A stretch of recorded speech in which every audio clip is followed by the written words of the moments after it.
안녕하세요. 저는 청주대학교 물리치료학과 겸임교수로 재직하고 있습니다. 그리고 JR 필라테스 운영하고 있는 박현주라고 합니다.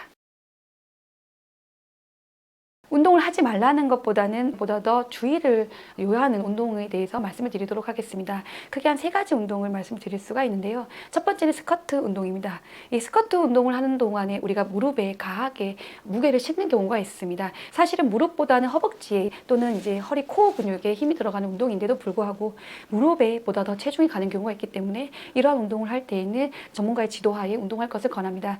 두 번째는 플랭크입니다. 플랭크를 하게 되면 실제로는 코어 근육이나 또는 우리가 숄더를 안정화시키는 이런 견갑골 안정화 근육들을 활성화하기 위해서 하는 운동인데요. 그럼에도 불구하고 이 운동을 하게 되었을 때 보다 더 많이 이제 인체에 탈이 나게 됩니다. 그러한 이유는 우리가 보상작용이라고 해서 실제로 코어 근육을 쓰는 것이 아니라 다른 허리에 있는 허리를 피는 이러한 근육들, 척추 기립근이라든지 요방형근이라든지 이런 근육들을 보다 더 많이 쓰기 때문인데요. 그래서 보상작용이 많이 일어나기 때문에 플랭크 운동을 좀 자제하기를 부탁드립니다. 세 번째는 푸시업입니다. 푸시업은 코어가 안정된 상태에서 우리가 정거근의 활동을 돕는 운동이라고 볼 수가 있습니다. 그러나 실제로는요, 정거근이 사용되지 않고 뜬 어깨를 만들어서 운동이 들어가게 됩니다. 그러면 보다 더 어깨 쪽지에 더 많은 손상을 만들어낼 수 있기 때문에 이러한 운동을 하실 때에는 정말 전문가의 어떤 지도하에 운동할 것을 권합니다. 또 그 외에도 브릿지라든지 또는 런지를 통해서 운동하는 것도 우리 인체의 보상작용을 통한 다른 근육들의 활동을 일으킬 수 있기 때문에 주의해야 할 운동이라고 볼 수가 있습니다.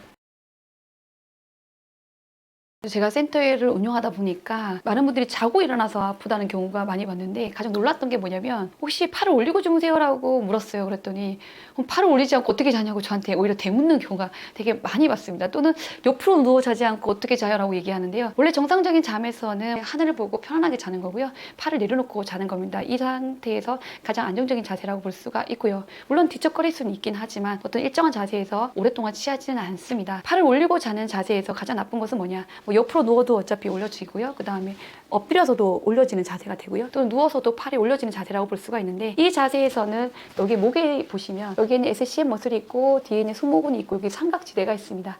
이 지대를 우리가 닿게 되는 위치가 되는 거거든요. 그러면 이 위치에서는 이 정맥혈이 내려오는 것 또는 림프혈이 내려가서 심장으로 다시 돌리게 되는데요. 그 순환 자체에 문제를 만들어낼 수가 있습니다. 그뿐만 아니고 이 승모근이라고 하는 것은 뇌신경 11번 부신경의 지배를 받고 있기 때문에 이러한 신경 자체에 어떤 문제를 만들어낼 수가 있습니다. 그러다 보니까 우리가 팔을 올리고 자는 것을 원칙으로 하지 않습니다. 또한 우리가 팔을 올려지게 되면 우리가 날개뼈라고 하는 뼈를 기점으로 해서 이 위쪽으로 있는 어버드 로테이션이라고 얘기하는데요. 상방 회전된 상태에서 우리가 잠을 자고 있습니다. 그러다 보면은 하방 회전 시켜야 되는 근육들과 상방 회전 시키는 근육들의 비대칭성이 만들어지게 됩니다. 즉 일정한 근육들이 짧아지게 되고 일정한 근육들은 늘어나게 되는데요.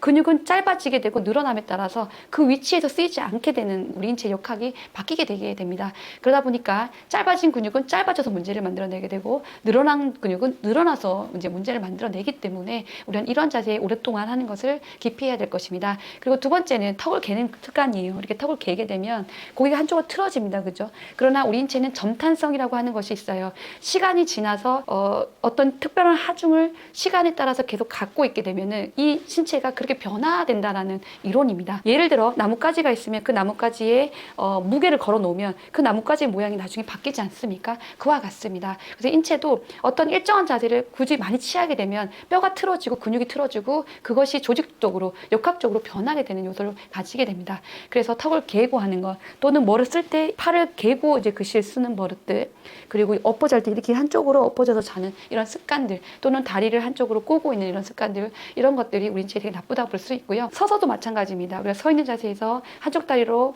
짝다리를 짚고 있다든지 비대칭적으로 서 있는 이런 자세들은 우리 인체의 근육을 또는 골격근들을 다른 위치로 변화시키기 때문에 위험하다라고 볼 수가 있습니다.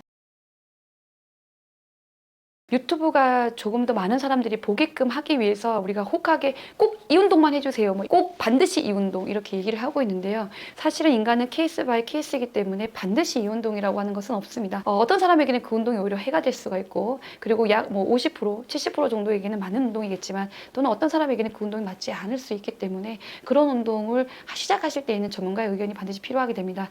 또는 이것을 어떤 사람에 의해서 정보가 제공이 되었냐가 되게 상당히 중요할 수가 있는데요. 이런 정보들이 그냥 많은 어떤 기초적인 지식이 없고 또는 그쪽에 전문적인 지식이 없는 상태에서 그러한 광고들 또는 그러한 자료들이 만들어지다 보니까 잘못된 정보들을 이제 저희가 많이 접하게 될 수가 있습니다. 그래서 좀 가려서 그 유튜버의 전문성에 대해서 생각을 한번 해보셔야 될 것으로 바라봅니다. 그리고 아무리 좋은 운동이라고 해도 무작정 따라하게 되면 특히 위험할 수가 있습니다. 가장 대표적인 것이 뭐냐면 우리가 왜 간에 좋은 음식이 뭐 쓴 음식이라고 얘기하지만 뭐 인삼이라든지 쓴 음식이 있지 않습니까? 근데 그런 음식들은 오히려 간이 나쁜 사람들에게는 그 음식이 금기사항이 되어버립니다. 골격근도 마찬가지입니다. 아무리 좋은 운동도 그 사람이 질환이 있거나 병이 있다라고 했을 경우에는요, 그 운동이 금기가 되는 사항들이 너무나 많습니다. 그러다 보니까 반드시 전문가에 의해서 우리가 운동이 실행돼야 된다는 것을 말씀드리고 싶습니다.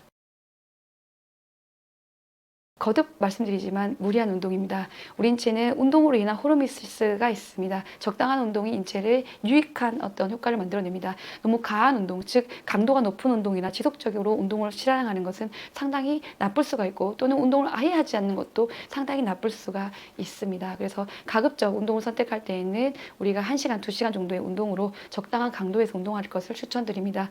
적당한 강도라고 하는 것은 옆에 있는 사람과 이야기를 나눴을 때 숨이 차더라도 그러나 이야기가 끊기지 않는 정도의 강도라고 볼 수가 있습니다. 그리고 초창기 운동이라면 충분하게 휴식을 취하고 운동할 것을 권해드립니다. 그리고 마무리 운동은 우리가 운동이 끝나고도 운동 후 초과 산소 섭취량이라고 해서 보다 더 많은 산소가 필요합니다. 그래서 운동이 끝나고 난 뒤에 20분 또는 10분 이상은 반드시 마무리 운동을 해줄 것을 권해드립니다. 엎드려 자는 습관입니다. 엎드려서 자거나 또는 누워서 팔을 올리고 자게 되면 척추뼈가 휘어지게 됩니다. 특히 여자들 같은 경우는 골반이 상당히 큰데요. 그러면 골반이 큰 상태에서 허리가 뉘어지게 되는 이 모양들이 정상적인 자세에서 많이 벗어나게 됩니다. 그렇기 때문에 옆으로 누워 자는 것 또는 팔을 올리고 자면 허리 자체에서는 우리가 과도하게 굴곡을 만들어내게 되고 또는 허리 쪽에서도 등뼈에서도 많은 과도한 굴곡을 만들어내게 됩니다. 그러다 보니까 팔을 올리고 자는 습관 또는 한쪽을 개고 자는 습관들, 옆으로 자는 습관들 이런 것들은 없어져야 될 것입니다. 흔히 보는 것은 뛰는 겁니다. 뛰는 것이 좋다고 해서 많이 뜁니다. 맞습니다. 사람은 어쨌든 적절한 운동을 뛰어야 되는 것은 맞습니다. 그러나 통증을 참고 뛰는 것은 아닙니다. 통증을 참고 뛰다 보면은 우리가 많은 어떤 함스트링이라든지 아니면 대퇴사두근과 아니면 척추뼈와 많은 어떤 근육들의 손상을 가지게 됩니다. 그래서 철저하게 준비 운동을 하고 그 사람이 자세 정렬이 바르고 그리고 걸었을 때 큰 통증이 있지 않다면 조깅을 추천하지만 그렇지 않다면 먼저 통증부터 없애고 조깅을 할 것을 권합니다. 조깅을 하지 말라는 것이 아니라 최종 목적은 조깅이에요. 뛰는 것입니다. 그렇지만 이 조깅을 하기 위해서 그 이전에 우리가 먼저 갖춰야 되는 조건은 통증이 없는 상태에서 뛰는 것을 추천하고자 합니다. 그리고 통증이 있다면 먼저 이 통증이 없는 범위를 찾고 그리고 그 범위 내에서 뛰고 또는 그 통증이 없어지기 위한 적절한 치료를 받으라고 권해드리고 싶습니다.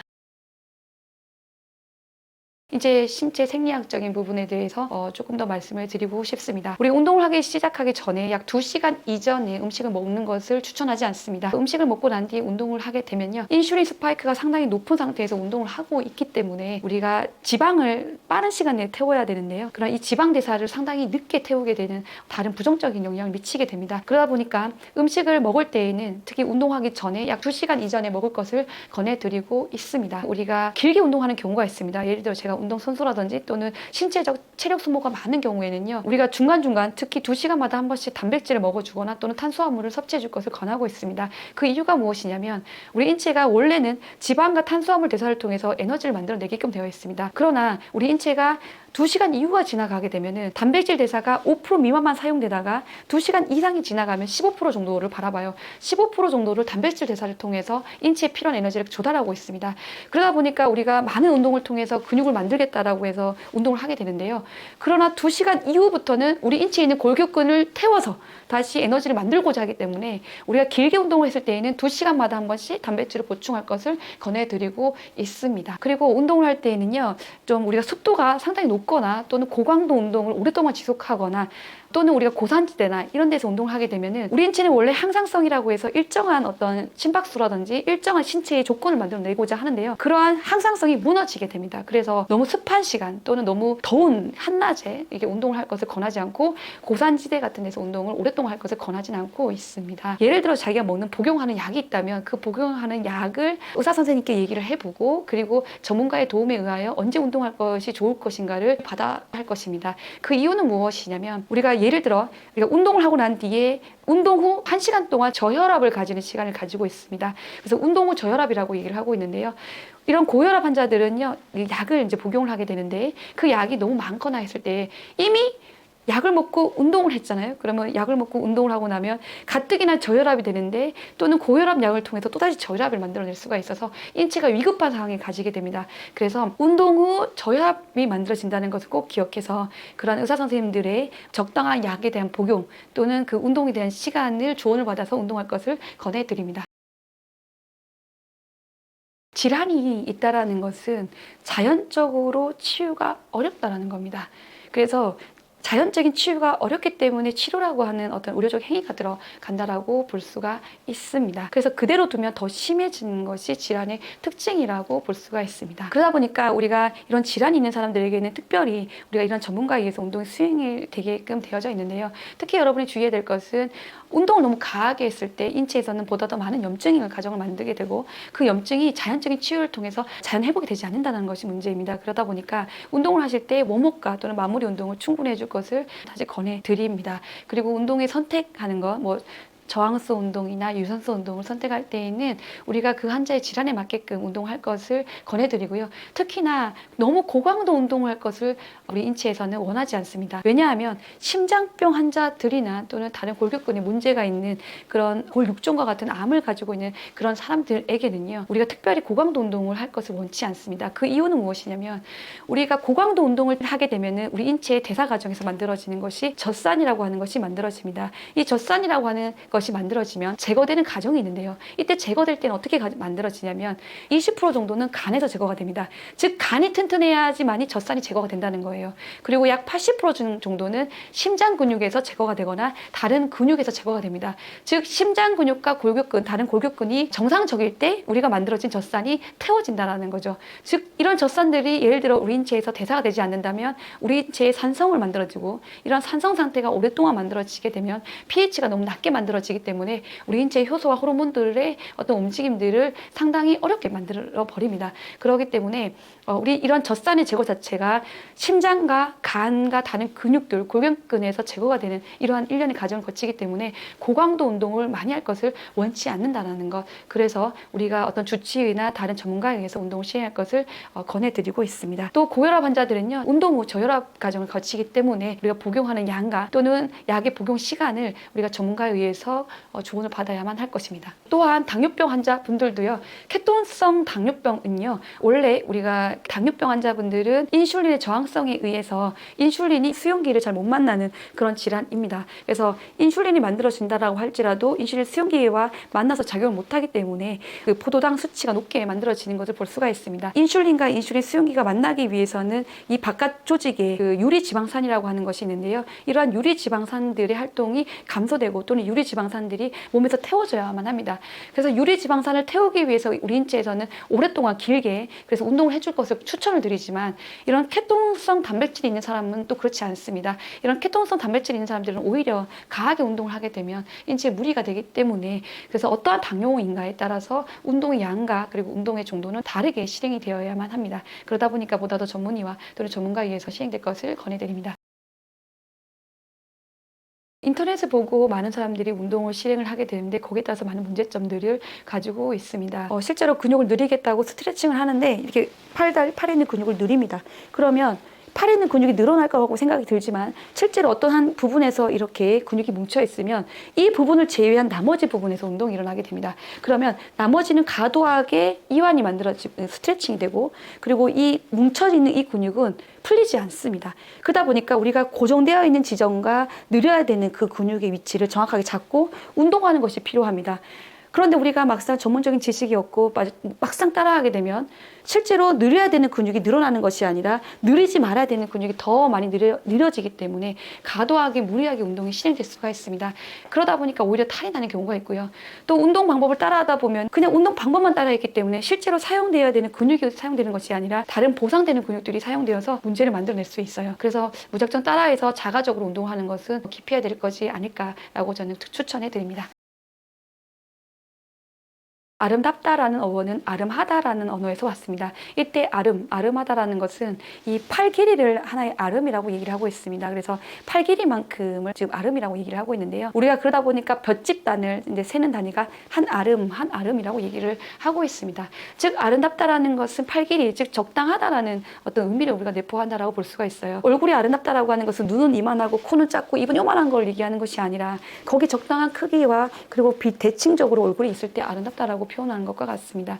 자, 이러한 예로 말씀을 드린 이유는 뭐냐면 우리가 운동을 가하게 하고 무리게 하게 하는 것이 좋다. 그래서 아파도 참아야 된다. 가하게 운동을 만들어야 된다. 사실은 그럴 필요가 없습니다. 우리 인체는 적당한 양 그리고 효율적인 근육의 양만 있으면 됩니다. 적당한 양의 근육량이라고 하는 것은 무엇이냐면 내 몸을 들어 일으킬 수 있는 정도의 양이라고 보면 됩니다. 서서 걸을 때 내 몸을 일으킬 수 있고 또는 일어설 때 내 몸을 들어 일으킬 수 있고 또 우리가 턱걸이를 하거나 할 때 내 몸을 일으킬 수 있을 정도의 그런 양이면 충분합니다. 내가 상대 100kg, 200kg 되는 사람과 싸워서 이길 만큼의 근육량이 있다고 해서 건강한 것은 아니기 때문에 우리 인체에 필요한 적당한 양의 근육이 있는 것이 무엇보다 중요하고요.